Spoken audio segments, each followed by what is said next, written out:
اگر تم بڑے گناہوں سے بچو، توبہ کرو، اور ہم تمہیں ایک عزت کا داخلہ یعنی جنت نصیب کرنا۔ آج امت چاروں طرف سے پریشانیوں میں مبتلا ہے۔ ان پریشانیوں کی مین اور اہم وجہ اللہ کی نافرمانی، گناہ ہے۔ ترمذی شریف حدیث شریف کے ایک بڑی کتاب میں حضرت علی رضی اللہ تعالی عنہ کی ایک روایت ہے، حضرت ابو ہریرہ رضی اللہ تعالی عنہ بھی بیان فرماتے ہیں اس حدیث کو۔ یہ دونوں صحابی اس روایت کو بیان فرماتے ہیں جس میں آج سے تقریباً 1440 سال پہلے اللہ کے نبی صلی اللہ علیہ وسلم نے اس پوری دنیا کا ایک نقشہ کھینچا تھا اور آپ نے بتایا تھا کہ دیکھو اس دنیا میں کیا کیا ہونے والا ہے، کیا کیا حالات پیش آنے والے ہیں، کیسے حالات بن جائیں گے۔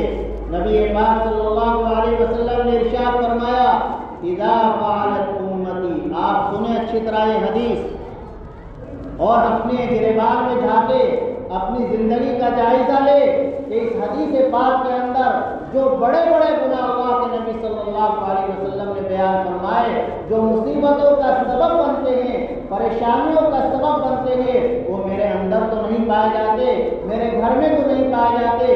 اگر پائے جاتے ہیں، ہمارے اندر وہ گناہ موجود ہے تو فوراً اللہ کے سامنے توبہ کرے اور ان گناہوں سے رک جائیں۔ اللہ کے نبی صلی اللہ علیہ وسلم نے فرمایا اذا فعلت امتی 15 خصلۃ مر بها البلاء، کہ جب میری امت 15 برائیوں میں مبتلا ہو جائے گی، ان بڑے بڑے گناہوں میں مبتلا ہو جائے گی، تو امت پر مصیبتیں اور پریشانیاں نہ ہوں، پھر امت پریشان ہو جائے گی۔ اور مصیبتیں اور پریشانیاں بھی کیسے آئے گی؟ اللہ کے نبی صلی اللہ علیہ وسلم نے فرمایا کہ مصیبتیں اور پریشانیاں اتنی لگاتار آئیں گی کہ جیسے تسبیح کا دھاگا ٹوٹ جائے تو دانے لگاتار گرتے رہتے ہیں، ایک کے بعد دوسرا، دوسرے کے بعد تیسرا، تیسرے کے بعد چوتھا۔ اسی طرح جب امت ان برائیوں میں مبتلا ہوگی اور ان برائیوں کا ارتکاب کرے گی، یہ بڑے بڑے گناہ کرے گی، تو امت پر مصیبتیں اسی طرح چاروں طرف سے آئے گی۔ ایک مصیبت ختم نہیں ہوگی، دوسری کھڑی ہو جائے گی، دوسری مصیبت ختم نہیں ہوئی، تیسری کھڑی ہو جائے گی، ابھی تیسری ختم نہیں ہوئی تھی، چوتھی مصیبت سامنے۔ تو جب صحابہ کرام رضی اللہ عنہم نے یہ بات سنی تو فوراً خیال پیدا ہوا کہ وہ برائیاں جو مصیبت کے اسباب ہیں وہ ہمیں معلوم ہو تاکہ ہم ان سے بچے۔ تو عرض کیا ما ہن یا رسول اللہ، اے اللہ کے رسول، وہ برائیاں، وہ بڑے بڑے گناہ کیا ہیں جو مصیبتوں کا سبب بنتے ہیں؟ آپ ہمیں بتا دیجئے تاکہ ہم خود بھی ان سے بچے اور آپ کی آنے والی امت بھی ان سے محفوظ رہے۔ تو نبی پاک صلی اللہ علیہ وسلم نے وہ گناہ جو مصیبتوں کے اسباب بنتے ہیں بیان فرمائے۔ ارشاد فرمایا اذا كان المغنم دولا دولا،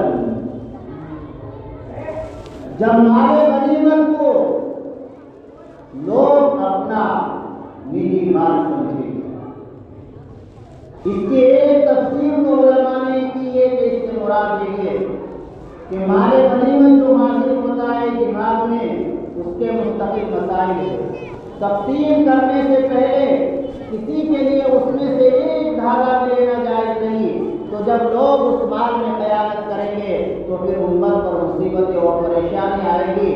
اور دوسری شرح علماء نے اس لیے کی ہے کہ اس سے مراد یہ ہے کہ جب مالدار لوگ غریبوں کا حق ہڑپ کر جائیں گے تو پھر امت پر مصیبتیں اور پریشانیاں۔ اب آج دیکھ لیجیے، پردھان ہوتے ہیں، چیئرمین ہوتے ہیں، عہدیدار ہوتے ہیں، غریبوں کا مال آتا ہے، غریبوں کے لیے آتا ہے اور اس کو کھا جاتے ہیں۔ مالدار یہ زکات فرض ہے تو وہ زکات کو غریبوں کا حق ہے، اسے کھا رہی ہے، تو پھر پریشانیاں آئیں گی، مصیبتیں آئیں گی۔ لہذا اس سے توبہ، جو جس کا حق ہے وہ اس تک پہنچا۔ آگے اللہ کے نبی صلی اللہ علیہ وسلم نے فرمایا والامانۃ مغنم، جب امانت میں خیانت کی جائے گی تو امت پر مصیبتیں اور پریشانیاں آئیں۔ آج ہمارے معاملات بالکل زیرو ہو چکے ہیں۔ آج کہنے کو ہم مسلمان ہیں، نام ہمارا مسلمان ہے، لیکن کام ہمارے اسلام والے نہیں ہیں۔ اللہ نے تو حکم دیا ان اللہ یأمرکم ان تؤدوا الامانات الی اہلھا، اللہ کا حکم تو یہ ہے جس کی جو امانت تمہارے پاس ہے، جس کا جو حق تمہارے پاس ہے، اس کو پورا پورا ادا کر دو، اس کے ادائیگی میں ٹال مٹول نہ کرو۔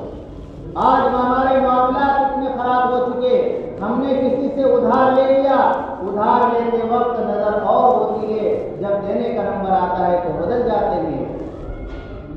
آج معاملات ہمارے اتنے خراب ہو چکے۔ قرآن نے، حدیث نے تو ہمیں معاملات کی صفائی کی تعلیم دی۔ آج ہم لوگوں کا پیسہ مانگنا، لوگوں کو دھوکہ دینا ایک کمال سمجھتے ہیں۔ ارے تم لوگوں کو کیا دھوکہ دے رہے ہو، اپنے کو دھوکہ دے رہے ہو، اپنی کمائی کو بیکار کر رہے ہو۔ اللہ نے بھی یہ فرمایا کہ ہلاکت ہے ان لوگوں کے لیے جو نام قول میں کمی کرتے ہیں، جو کسی کو دھوکہ دیتے ہیں، ان کے لیے ہلاکت و بربادی۔ لہذا ہم اپنے معاملات کو درست رکھیں، اپنے معاملات کی صفائی کریں، جس وعدے پر ہم نے جس سے جو سامان لیا ہے اس وعدے کو پورا کریں۔ وعدے پر آپ کا انتظام نہیں ہو سکا تو آپ مہلت لیں۔ امام ابو داؤد رحمۃ اللہ علیہ نے ایک کتاب لکھی ہے ابو داؤد شریف، اس میں 4800 حدیثیں جو انہوں نے لاکھوں حدیثوں سے منتخب کر کے لکھی ہے، چن کر لکھی ہے، صحیح حدیث۔ انہوں نے فرمایا کہ ان 4800 حدیثوں میں سے 4 حدیثیں ایسی ہیں کہ اگر امت ان پر عمل کر لے تو پوری شریعت پر عمل ہو۔ کیا ہیں وہ 4 حدیثیں؟ نمبر 1، انما الاعمال بالنیات، تمام اعمال کا دار و مدار نیت پر ہے، اپنی نیت کو درست کرے، جو بھی کام کرے اللہ کو راضی کرنے کے لیے کرے۔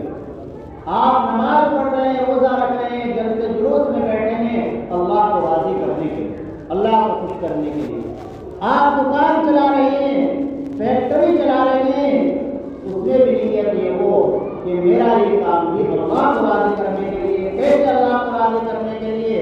کہ اللہ نے میرے اوپر حلال کمانا فرض قرار دیا ہے۔ میں دکان کھول کر اس لیے بیٹھا ہوں تاکہ حلال کماؤں، فیکٹری اس لیے چلا رہا ہوں تاکہ حلال کماؤں، اللہ کا حکم پورا کروں، مزدوری اس لیے کر رہا ہوں تاکہ حلال کماؤں۔ تو آپ کا یہ فیکٹری چلانا، آپ کا یہ دکان چلانا، آپ کا یہ مزدوری کرنا بھی عبادت بن جائے، اس سے بھی اللہ راضی ہے۔ پہلی حدیث تھی۔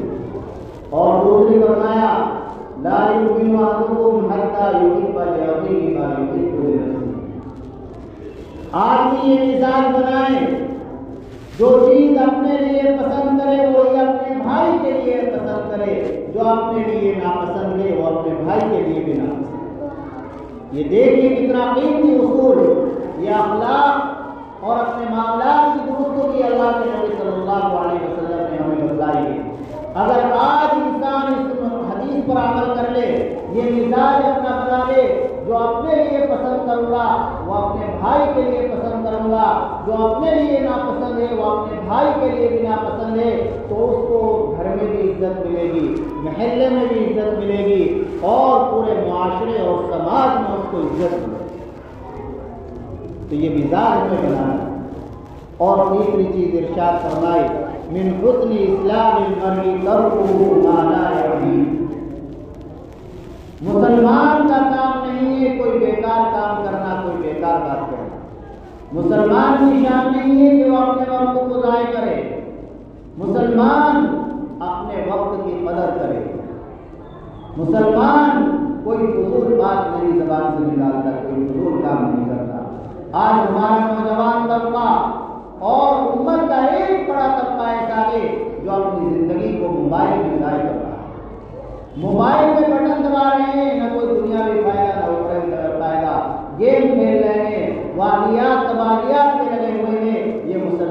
کی شان اور مسلمان کا کام نہیں ہے۔ مسلمان کو اپنی زندگی کے ایک ایک لمحے کو قیمتی کام میں لگاتا ہے، اس کو ضائع نہیں کرتا ہے۔ مسلمان تو وہ ہے جو یہ سوچتا ہے کہ یہ زندگی ایک بار مجھے ملی ہے، دوبارہ نہیں ملے گی۔ جو دن آج گزر گیا وہ دن کبھی واپس نہیں آئے۔ یہ ہے مسلمان۔ اور چوتھی حدیث فرمایا الحلال بین والحرام بین وبینہما مشتبہات۔ جو چیزیں حلال ہیں وہ بھی کھول کر بیان کر دی گئی، جو چیزیں حرام ہیں وہ بھی کھول کر بیان کر دی گئی۔ حلال چیزوں کو اختیار کرو، حرام سے بچو۔ اور کچھ کام ایسے ہیں کہ جو مشتبہ ہیں، جن کا حکم صاف طور سے معلوم نہیں، ان کے بارے میں اپنے علماء سے معلوم کرو۔ حرام میں نہ پڑھو، سود میں نہ پڑھو۔ آج کل ایسے اسکیمیں چل رہی ہیں، ایسے پلان بتائے جا رہے ہیں کہ جس سے امت سود میں مبتلا ہو گئی۔ آج ہم سب سود میں اور بیاج میں مبتلا ہے۔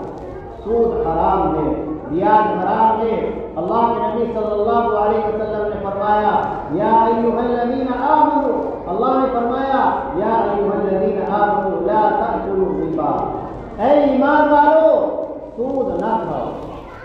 فَإِن لَّمْ تَفْعَلُوا فَأْذَنُوا بِحَرْبٍ مِّنَ اللَّهِ وَرَسُولِهِ، اگر تم سودی کاروبار سے، سود کے لین دین سے باز نہیں آتے تو تیار ہو جاؤ اللہ اور اللہ کے رسول سے جنگ کرنے کے لیے۔ کتنا سخت ہے۔ جو اللہ اور اللہ کے رسول سے جنگ کرے تو اس کی تباہی میں اور اس کی بربادی میں کوئی شک نہیں۔ لہذا اپنے کاروبار کو سود سے پاک صاف کرو۔ چھوٹا کاروبار کر لو لیکن بغیر سود کے، بغیر بیاج کے کرو، اللہ تعالیٰ اسی میں برکت عطا فرمائے۔ اس سے آپ کو سکون والی روزی نصیب ہوگی، چین کی نیند آئے گی، سکون کی نیند آئے گی۔ آپ کی اولاد آگے چل کر آپ کا نام روشن کرنے والی بنے گی۔ میرے بھائیوں اور بزرگوں، آج اگر اولاد کو حرام کھلاؤ گے، سود کا پیسہ کھلاؤ گے تو یہ اولاد آگے چل کر کامیاب نہیں ہوگی۔ امام بخاری رحمۃ اللہ علیہ، جن کا ابھی آپ ذکر سن رہے تھے، انہوں نے بخاری شریف لکھی، نابینا تھے، بچپن میں نابینا ہو گئے تھے، باپ کا سایہ بھی اٹھ گیا۔ ان کی والدہ محترمہ دعا کرتی تھی کہ اللہ میرے بچے کی بینائی واپس کر دے۔ حضرت ابراہیم علیہ السلام کو ایک دن خواب میں دیکھا، فرما رہے ہیں کہ تمہاری دعا اللہ نے قبول کر لی اور تمہارے بچے کی بینائی اللہ نے واپس کر دی۔ صبح کو دیکھا بچہ بینا ہو گیا اور اللہ نے بینائی کے اندر ایسی قوت و طاقت عطا فرمائی کہ چاند کی روشنی میں بیٹھ کر بخاری شریف لکھ لیا کرتے۔ تو ان کے والد محترم کا جب انتقال ہو رہا تھا، اسماعیل ان کے والد کا نام ہے، اپنے زمانے کے بڑے محدث تھے۔ انہوں نے اپنے ایک شاگرد احمد بن حفص سے فرمایا کہ اے احمد، میں نے زندگی میں جو مال کمایا ہے اور اپنے بچے کو کھلایا ہے، اس میں حرام تو دور کی بات، ایک درہم ایک روپیہ بھی شبے کا بھی نہیں، اتنا پاک صاف مال ہے۔ تو آج اپنے اولاد کو پاک صاف مال اور امانت میں بیان کریں۔ جب بندہ کسی سے کوئی معاملہ کرتا ہے اور اس کی ادائیگی کی فکر کرتا ہے تو اللہ کی مدد شامل حال ہے۔ بخاری شریف میں واقعہ ہے، کئی مقام پر اللہ کے نبی صلی اللہ علیہ وسلم نے سنایا کہ ایک شخص کو قرض کی ضرورت پیش آ جاتی ہے۔ قرض کی ضرورت تو دریا کے دوسرے کنارے ایک بستی آباد تھی، یہ شخص قرض لینے کے لیے وہاں پہنچا۔ وہاں ایک شخص سے ملاقات کی اور اس سے کہا کہ آپ مجھے 1000 اشرفیہ قرض کی دے دیں۔ 1000 اشرفیہ اس زمانے میں کروڑوں روپے ملتے۔ اس شخص نے کہا دے دوں گا آپ کو، لیکن کوئی گواہ نہیں۔ اس نے کہا کہ میرے پاس گواہ نہیں ہے، میرا کوئی جاننے والا نہیں، گواہ اللہ ہی۔ پھر کہا کہ کوئی ضامن لے آؤ، کہ ضامن بھی اللہ ہے۔ چنانچہ اس نے 1000 اشرفیہ اللہ کی شہادت، اللہ کی ضمانت میں اس شخص کے حوالے کریں۔ ایک وقت مقرر ہو گیا کہ فلاں وقت پر ادا کروں گا، چنانچہ یہ شخص لے کر آ گیا، اپنی ضرورت پوری کی۔ وقت جب آیا تو انتظام کیا اور 1000 اشرفیوں کا انتظام کر کے دریا کے کنارے پہنچا، لیکن وہاں کوئی کشتی نہیں۔ تو بڑا پریشان ہوا کہ وعدہ خلافی ہو جائے، اور اب اسے خیال آیا کہ ایک لکڑی نظر آئی، سوکھی لکڑی پڑی ہوئی، وہ لکڑی اس نے اٹھائی، اس کو چیرا اور اس لکڑی کے اندر 1000 اشرفیوں کی تھیلی رکھی اور دریا کے اندر یہ کہہ کر ڈال دی، اے دریا تو اللہ کے حکم سے چلتا ہے، وقت پر قرض کی ادائیگی میں تو رکاوٹ بنا ہے، اب تیری ذمہ داری یہ کہ یہ قرض اس کے ساحل تک پہنچا۔ آپ غور کیجیے، اندازہ لگائیے، لکڑی کے اندر اشرفیوں کی تھیلی رکھی، لکڑی وزنی ہو گئی، وہ کیا چاہیے، لیکن لکڑی غیر کی انتظار ہے۔ ادھر وہ شخص بھی انتظار میں تھا کہ وعدہ ہو گیا، قرض کی ادائیگی کے لیے آ رہا ہوگا، اس نے دیکھا کوئی شخص نہیں آ رہا ہے، کوئی کشتی نہیں آ رہی، ایک لکڑی آ رہی، اس نے لکڑی کو اٹھایا کہ چلو جلانے کے کام آ جائے گی، لیکن جب لکڑی کو چیر کر دیکھا اس کے اندر سے اشرفیوں کی تھیلی ہوئی۔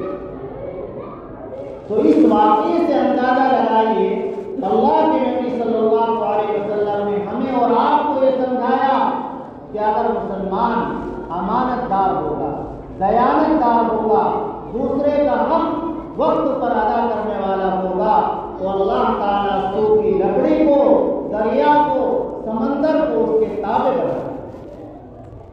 اللہ سوکھی لکڑی کو، دریا کو، سمندر کو اس کے تابع بنائے۔ آج ہم مسلمان نام کے انکار کریں۔ عربی کا ایک مجلہ کا ایک رسالہ، اس میں واقعہ پڑھا ہے، یہ ابھی قریب کا 2000 سال کا واقعہ۔ امریکہ میں ایک شخص رہتا ہے مسلمان، تعلیم حاصل کی، عیسائی لڑکی کے ساتھ پڑھتی تھی، تو عیسائی لڑکی سے محبت ہو گئی۔ اب اس نے بڑی کوشش کی کہ اس سے میری شادی ہو جائے، ماں باپ تیار نہیں ہوئے۔ آخر میں ماں باپ اس شرط پر تیار ہو گئے کہ اس لڑکی سے تمہاری شادی کر دیں گے، لیکن شرط یہ ہے کہ یہ ایمان قبول کر لے، مسلمان ہو۔ اب محبت کی، پڑھا لکھا تھا، لڑکی بھی پڑھی لکھی تھی، خوش ہو گیا کہ ٹھیک ہے مسلمان تو میں اسے کر دوں گا۔ تو اب لڑکی کے سامنے یہ بات رکھی کہ تم مسلمان ہو جاؤ، میرے ماں باپ شادی کے لیے تیار۔ اب وہ کوئی عام لڑکی تو نہیں، پڑھی لکھی لڑکی تھی، اونچی ڈگری حاصل کر رکھی تھی۔ اس لڑکی نے کہا کہ میں مسلمان تو ہو جاؤں گی، لیکن پہلے میں مذہب اسلام کا مطالعہ کرنا چاہتی ہوں، دیکھنا چاہتی ہوں کہ مذہب اسلام کیسا ہے، کیا ہے۔ آپ مجھے کچھ کتابیں دیجیے۔ چنانچہ اس لڑکے نے مذہب اسلام کی کچھ کتابیں اس لڑکی کو دی۔ اس نے غور سے مطالعہ کیا اور مہینوں کے بعد اس لڑکے کو جواب دیتی ہے کہ میں مسلمان ہونے کے لیے تیار ہوں، میں مذہب اسلام کو قبول کرتی ہوں، لیکن تم سے شادی نہیں کروں۔ ابھی بڑا پریشان ہوا کہ جس کام کے لیے مسلمان بنا رہے تھے اس کے لیے تیار نہیں، مسلمان بننے کے لیے تیار ہے، بات کیا ہے؟ اس نے کہا کہ میں نے مذہب اسلام کا غور سے، گہرائی سے مطالعہ کیا، مذہب اسلام کے اندر مجھے کوئی کمی نظر نہیں آئی، اس لیے میں مذہب اسلام کو قبول کرتی ہوں، لیکن جو میں نے کتابوں میں مذہب اسلام پڑھا ہے اس کے مطابق میں تمہیں مسلمان نہیں دیکھتی ہوں، نہیں پاتی، تمہارے اندر وہ چیز رہی ہے اسلام والی، اس لیے میں تم سے شادی نہیں کرتی۔ تو مذہب اسلام تو اتنا خوبصورت مذہب ہے کہ بڑے بڑے سائنسداں ریسرچ کرنے کے بعد مذہب اسلام خوشی سے قبول کر رہے ہیں، لیکن آج ہم نے اس مذہب کو بدنام کرا رکھا، جو اخلاق، جو معاملات ہمارے ہونے چاہیے وہ غیروں نے اختیار کریں۔ آج ہمارا لین دین صحیح نہیں، ہماری تجارت صحیح نہیں، ہم دوسرے کو دھوکہ دینا اپنی کامیابی سمجھتے ہیں۔ یہ کہاں کا مذہب ہے اسلام ہے؟ یہ کون سا مذہب آپ کو سکھاتا ہے؟ تو دوسری چیز ہے، دوسرا گناہ ہے جس کی وجہ سے مصیبتیں آتی ہیں، دوسرے کے حق کو مار لینا، امانت میں خیانت کرنا۔ لہذا اس سے توبہ کرے اور آج ہی گریبان میں جھانکے، آج ہی اپنی زندگی کا جائزہ لے کہ اس زندگی کے اندر آپ نے اگر کسی کا حق مار رکھا ہے، کسی کا حق دبا رکھا ہے، تو آپ اسے فوراً واپس کر دیں، ورنہ یہ سب یہی رہ جائے گا۔ آپ کی اولاد عیاشی کرے گی، آپ نے ان کو حرام مال دوسروں کا حق دیا گے اور تمہارے اوپر قبر میں عذاب ہو رہا ہوگا۔ اس وقت تم بہت پچھتاؤ گے، لیکن وہ پچھتانا کام نہیں لائے۔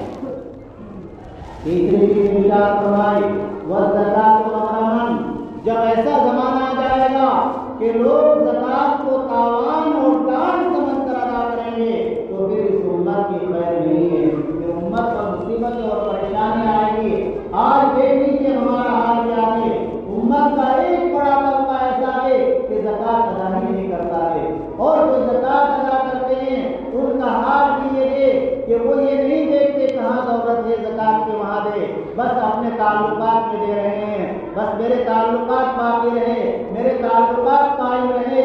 یہ اس طرح زکات کون سے ادا ہوتی ہے؟ آپ زکات وہاں دیجیے جہاں ضرورت ہو، اور خوش دلی کے ساتھ دیجیے، خود جا کر دیجیے۔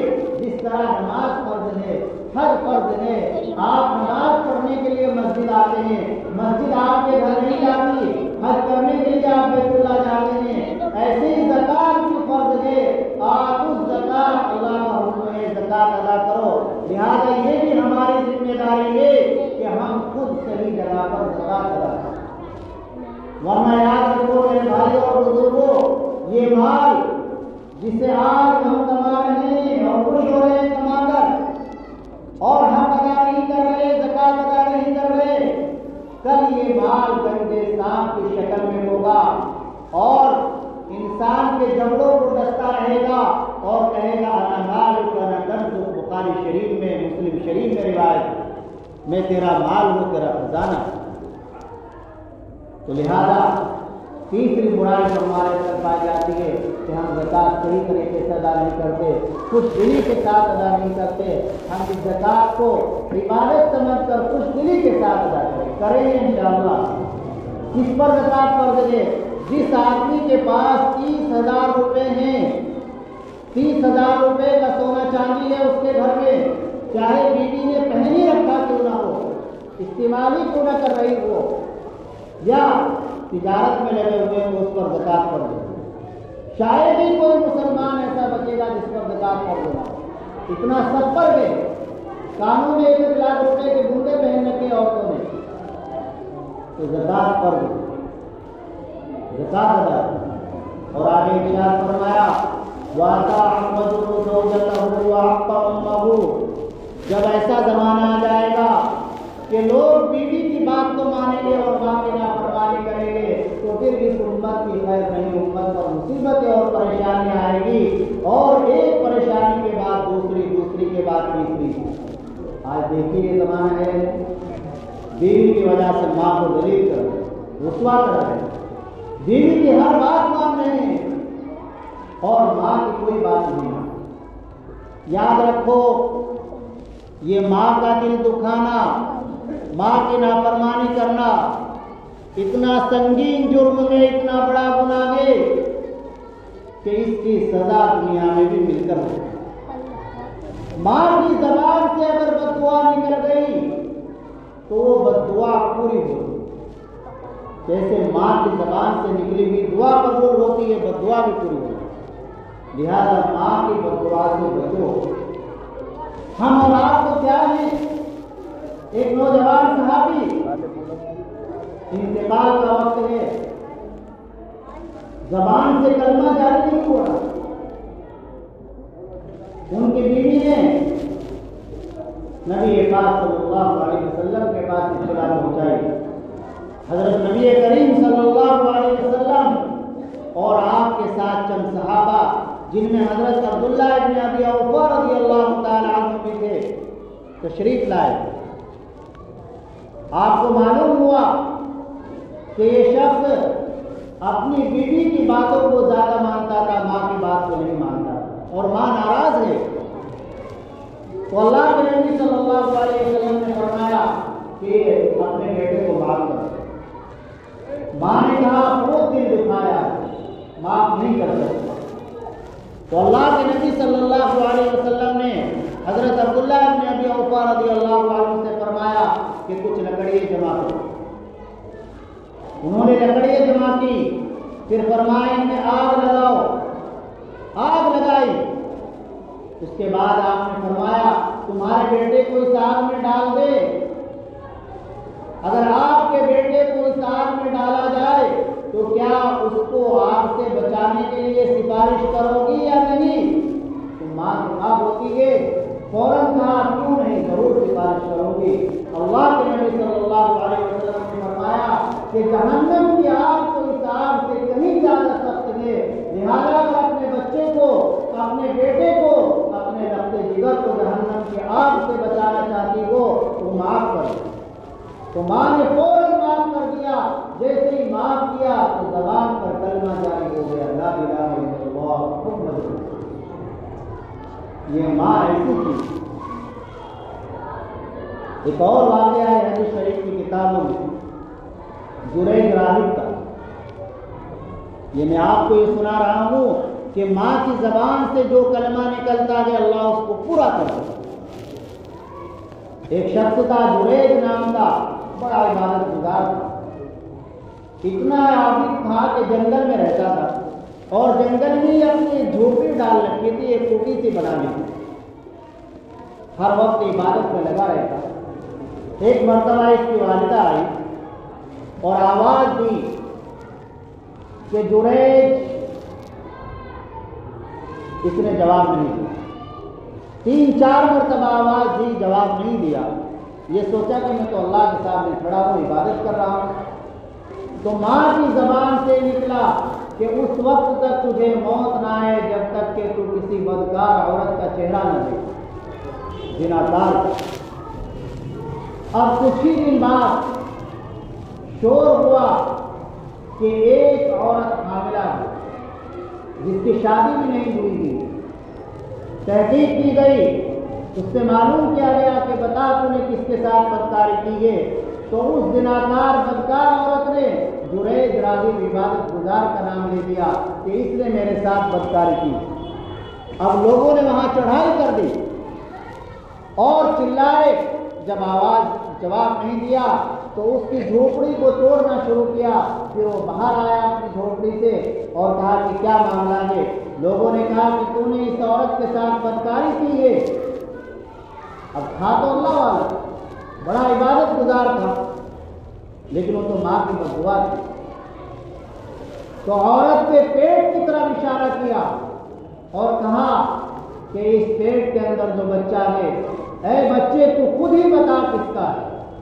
پیٹ کے اندر سے آواز آئی، میں کھلا چرواہے کا، چرواہے نے بدکاری کی۔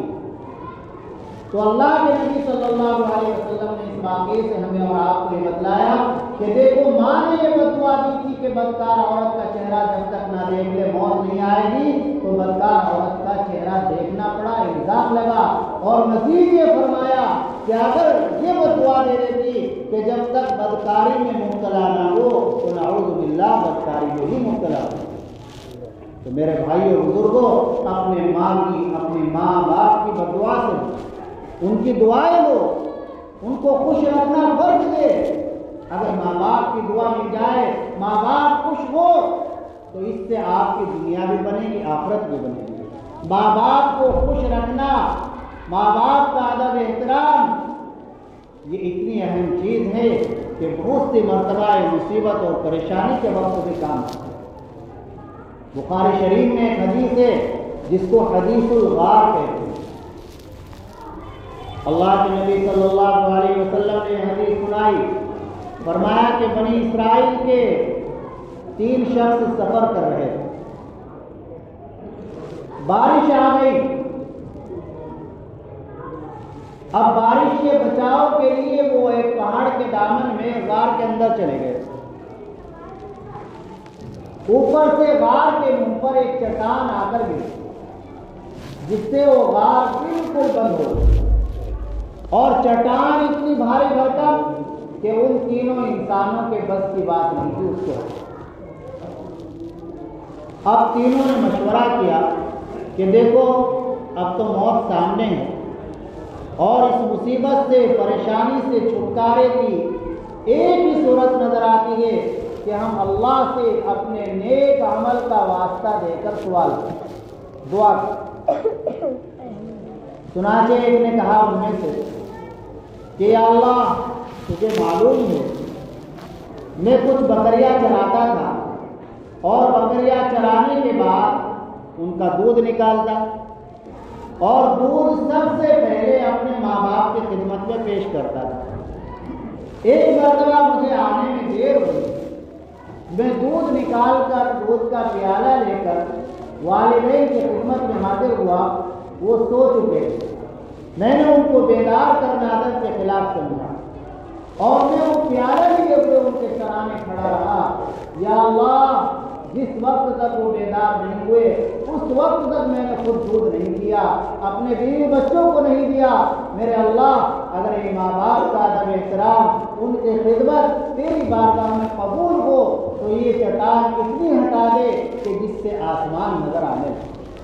دعا کر کے فارغ ہی ہوا۔ یہ میری اور آپ کی بات نہیں ہے، اللہ کے نبی صلی اللہ علیہ وسلم نے یہ واقعہ اپنے صحابہ کو سنایا۔ دعا کر کے فارغ ہوا اور آسمان نظر آنے لگا، چٹان اتنی ہٹی۔ تو کیا معلوم ہوا بھائیوں اور بزرگوں؟ یہ معلوم ہوا کہ جو نیک عمل اللہ کی رضا کے لیے کیا جاتا ہے، ماں باپ کا ادب احترام کیا جاتا ہے، تو مصیبت کے وقت کام آتا ہے۔ پھر دوسرے کا نمبر آیا، اس نے کہا کہ یا اللہ ایک مرتبہ میں نے ایک مزدور رکھا، اور اس مزدور سے میرا معاملہ طے ہوا کہ کچھ غلہ تجھے مزدوری میں دوں گا۔ اس نے دن بھر کام کیا، شام کو اپنی مزدوری لیے بغیر وہ چلا گیا۔ میں نے اس کی مزدوری کو تجارت میں لگایا، اور اس نے اس تجارت میں برکت دی، وہ مال خوب بڑھ گیا، جانوروں کا ایک ریوڑ تیار ہو گیا۔ کچھ سالوں کے بعد وہ شخص آیا اور اس نے آ کر کہا میری مزدوری دو۔ میں نے اس سے کہا یہ سارا مال تیرا ہی ہے۔ اس نے کہا مذاق مت کر، مجھے میری مزدوری چاہیے۔ میں نے اس کو بتلائی پوری حقیقت کہ تیرا ہی مال ہے، اللہ نے اس میں برکت دی ہے۔ یا اللہ یہ تیرے ایک بندے کی ہمدردی میں نے تیری رضا کے لیے کی، اگر تجھے یہ ہمدردی کرنا اور تیرے ایک بندے کی مدد کرنا پسند ہو تو اس چٹان کو اور ہٹا۔ چنانچہ چٹان اور ہے تو معلوم ہوا کسی بندے کی ہمدردی کرو وہ بھی اللہ کو راضی کرنے کے لیے، اس پر احسان نہ دکھاؤ، اس لیے نہ ہمدردی کرو، اس لیے نہ اس کی مدد کرو کہ الیکشن میں ہمیں ووٹ دے دے گا، ہماری پارٹی کا آدمی بن جائے گا، صرف اس لیے ہمدردی کرو، اس لیے مدد کرو کہ میرا اللہ کا ایک بندہ ہے، اللہ کی ایک مخلوق ہے، پھر دیکھنا کہ مصیبت کے وقت وہ تمہیں کام۔ اب تیسرے کا نمبر آیا، ابھی بھی نکل نہیں سکتے۔ تیسرے نے بھی اپنے نیک عمل کا واسطہ دیا، اس نے کہا یا اللہ میرے خاندان کی ایک عورت تھی، ایک لڑکی تھی جس سے مجھے محبت ہو گئی۔ ایک مرتبہ میرے دل میں خیال آیا کہ اس سے اپنی خواہش پوری کرو۔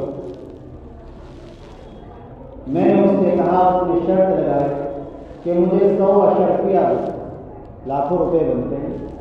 میں نے کچھ بھی کیا، 100 اشرفیوں کا انتظام کیا اور اس کے حوالے کی۔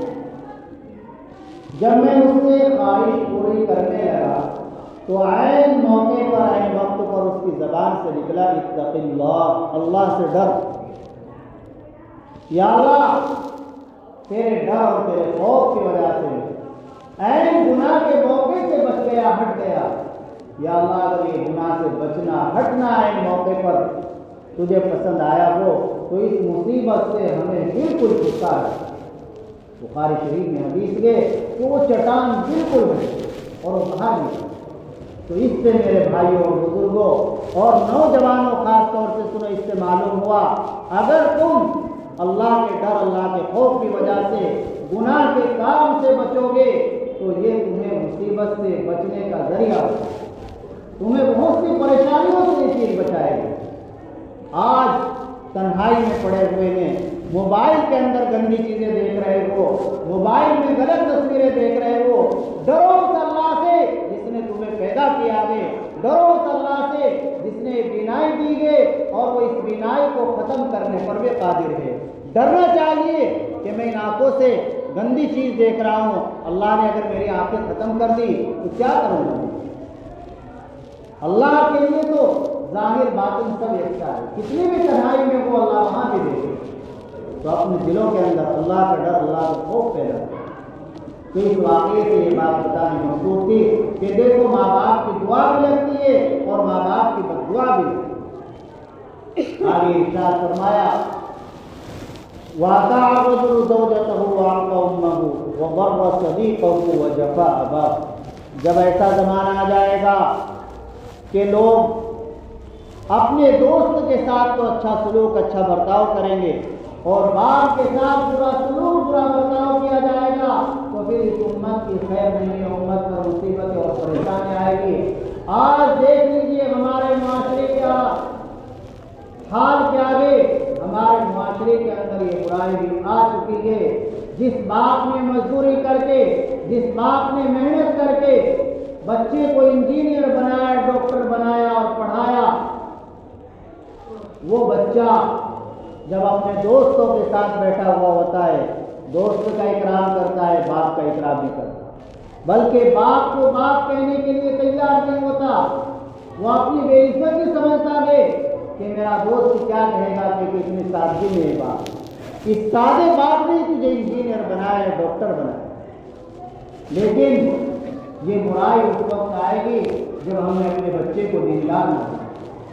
اگر آپ نے اپنے بچے کو پہلے دیندار بنا دیا، پکا سچا مسلمان بنا دیا، تو پھر آپ کو یہ دن دیکھنا نہیں پڑے گا، پھر وہ سب سے زیادہ تعظیم باپ کی کرے، چاہے وہ انجینئر بنے، ڈاکٹر بنے، پائلٹ بنے، آپ کچھ بھی بنائیں اور آپ کو کوئی منع نہیں کرتا، لیکن شرط یہ ہے، ضروری یہ ہے کہ پہلے اسے پکا سچا مسلمان بنے، پھر آپ کو رونا نہیں پڑے گا۔ آگے اللہ کے نبی صلی اللہ علیہ وسلم نے ایک بڑا اور بیان فرمایا وَارْتَفَعَتِ الْأَصْوَاتُ فِي الْمَسَاجِدِ، کہ لوگ مسجدوں میں شور کریں گے، دنیا کی باتیں کریں گے تو امت پر مصیبتیں اور پریشانیاں آئیں۔ آج دیکھیے مسجدوں کا ہمارے گھروں سے ادب احترام نکل گیا، ہم مسجدوں کے اندر ہنس رہے ہیں، ٹھٹے مار رہے ہیں، مسجدوں کے اندر آج ہم دنیا کی باتیں کر رہے ہیں، تو پھر مصیبتیں اور پریشانی کیوں نہیں آتی؟ مسجد کا دل میں ادب احترام ہے، اللہ کا گھر ہے، جب سے ہی مسجد میں داخل ہو فوراً اعتکاف کی نیت کر لے، نویت الاعتکاف ما دمت فی المسجد، یا اللہ جب تک مسجد میں رہوں گا اعتکاف کی نیت کرتا ہوں تو اعتکاف کا بھی ثواب ملتا رہے گا۔ کوئی فضول بات، کوئی غلط بات مسجد میں نہ نکالے، ہنسے نہیں، مذاق نہیں کرے، دنیا کی باتیں نہ کرے، یہاں آخرت کی بات، مسجد میں شور و شراب نہ کرے۔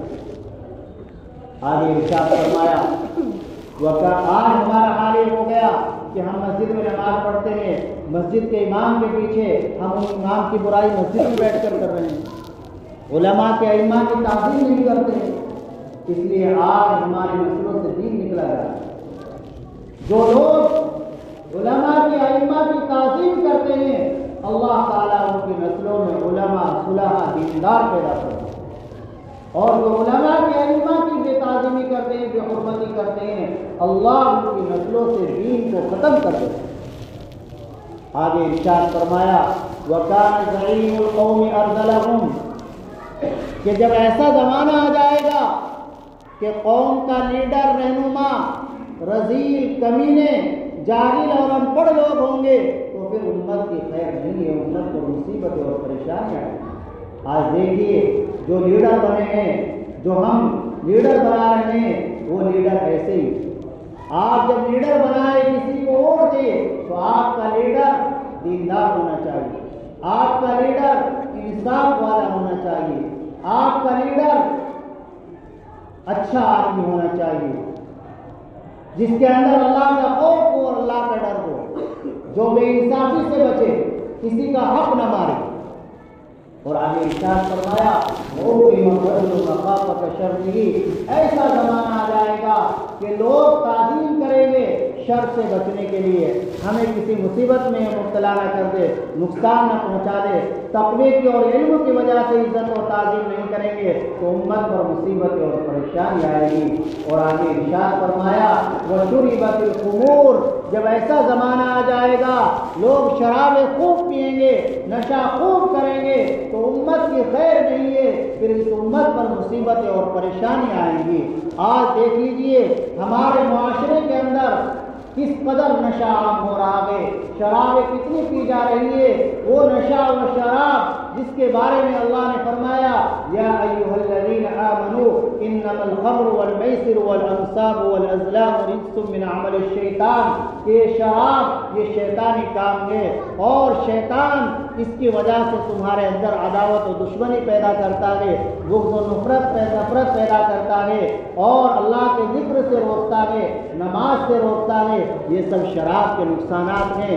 اور اللہ کے نبی صلی اللہ علیہ وسلم نے فرمایا کہ شراب ام الخبائث ہے، تمام بے حیائی کے کاموں کی، تمام برائیوں کی جڑ ہے شراب۔ کیا مطلب؟ یعنی جب انسان شراب پی لیتا ہے تو پھر وہ کوئی بھی بے حیائی کا کام کر سکتا ہے، کوئی بھی برا کام نہیں کر سکتا۔ حدیث شریف کی ایک کتاب ہے سنن کبریٰ، امام بیہقی رحمۃ اللہ علیہ، اس میں حدیث موجود ہے۔ اللہ کے نبی صلی اللہ علیہ وسلم نے ایک واقعہ سنایا کہ بنی اسرائیل میں ایک بہت بڑا عابد تھا، ایک عورت کو اس عابد سے محبت ہو گئی، اس عورت نے اس عابد کو اپنے گھر بلا لیا، گھر کے دروازے بند کر دیے، اندر کمرے میں لے گئی،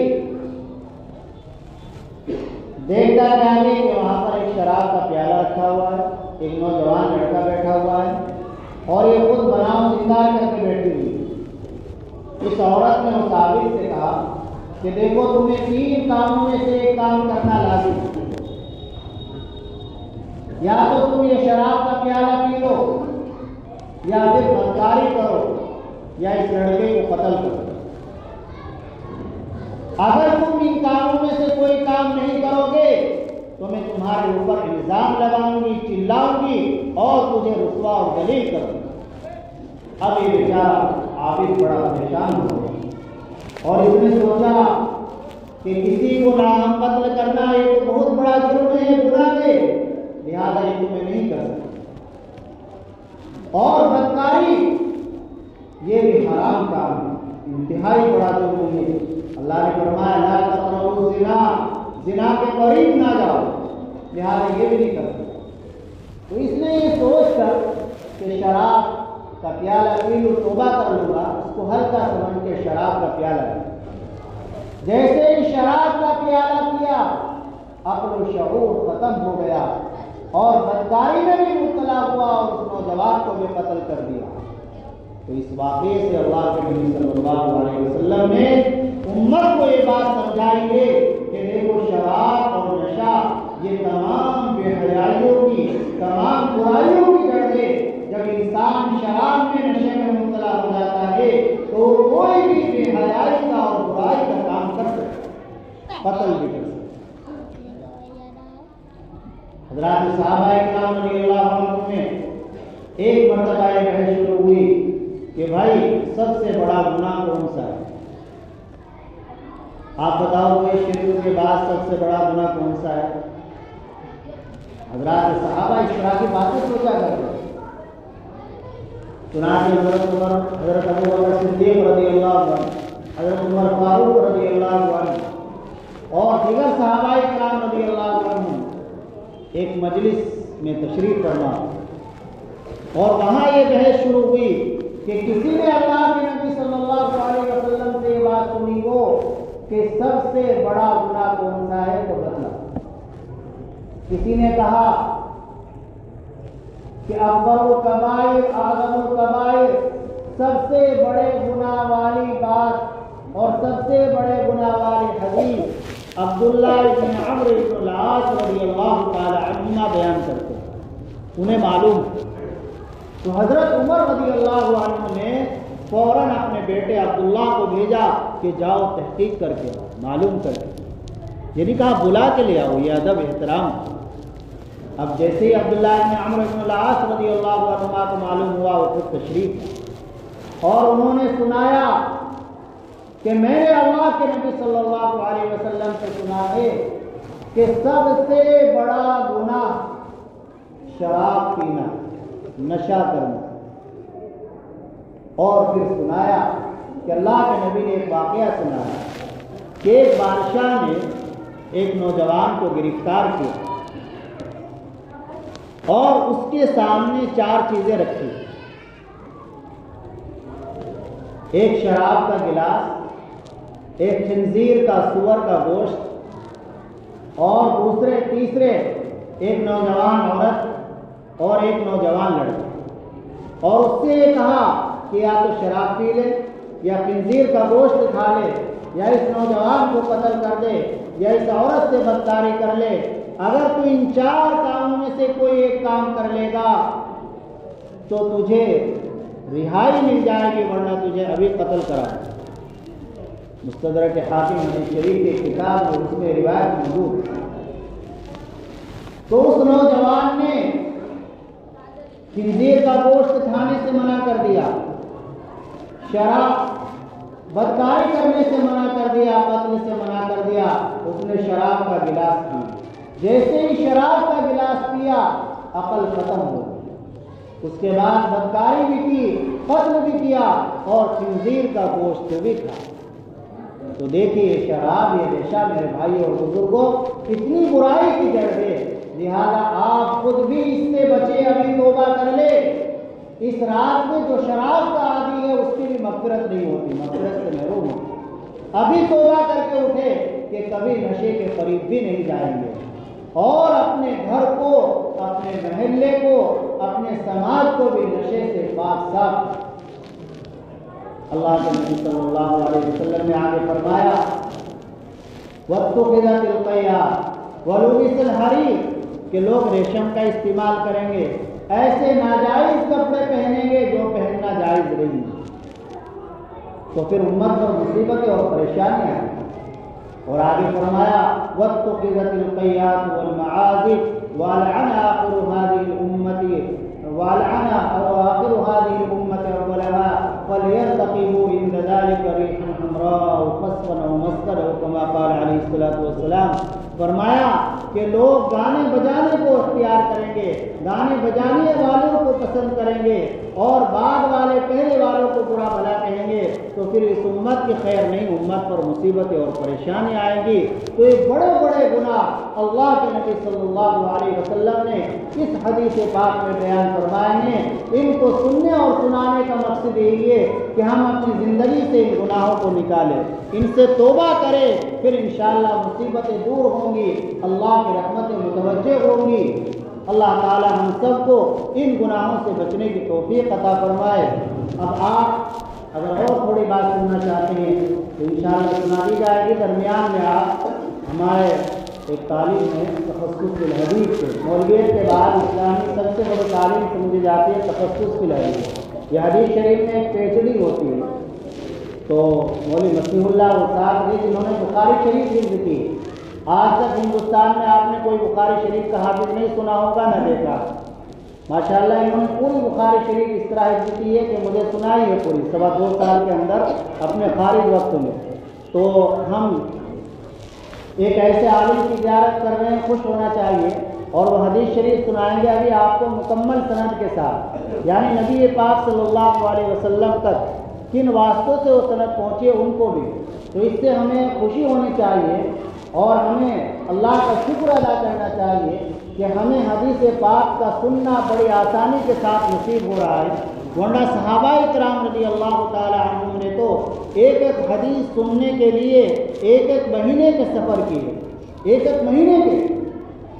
حضرت جابر بن عبداللہ رضی اللہ تعالیٰ عنہ کو معلوم ہوا کہ ملک شام کے اندر عبداللہ بن انیس رضی اللہ عنہ اللہ کے نبی صلی اللہ علیہ وسلم کی ایک حدیث بیان کرتے ہیں، فرماتے ہیں فاشتریت بعیرا، میں نے اس کام کے لیے ایک اونٹ خریدا اور 1 مہینے تک میں نے ملک شام کا سفر کیا۔ وہاں جا کر میں نے ان سے عرض کیا کہ مجھے معلوم ہوا ہے کہ آپ ایک حدیث اللہ کے نبی سے بیان کرتے ہیں، آپ مجھے وہ حدیث سنا دیں۔ ایک حدیث سننے کے لیے مہینوں کا سفر۔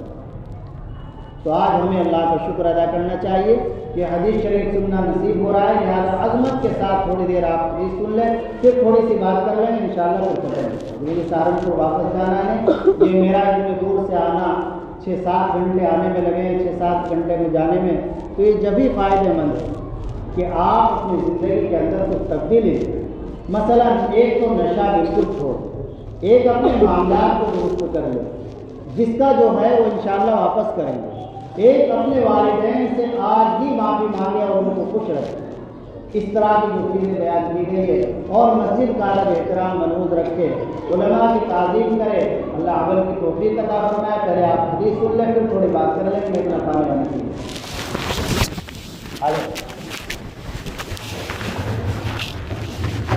آپ اس طرح سے جیسے قرآن کا سننا جو ثواب رکھتا ہے، تو یہ وہ الفاظ ہیں جو ہمارے اور آپ کے نبی صلی اللہ علیہ وسلم کی زبان مبارک سے نکلے ہوئے، محبت کے ساتھ، عظمت کے ساتھ، انشاءاللہ اس کی برکت ہو۔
وبه قال حدثنا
وقال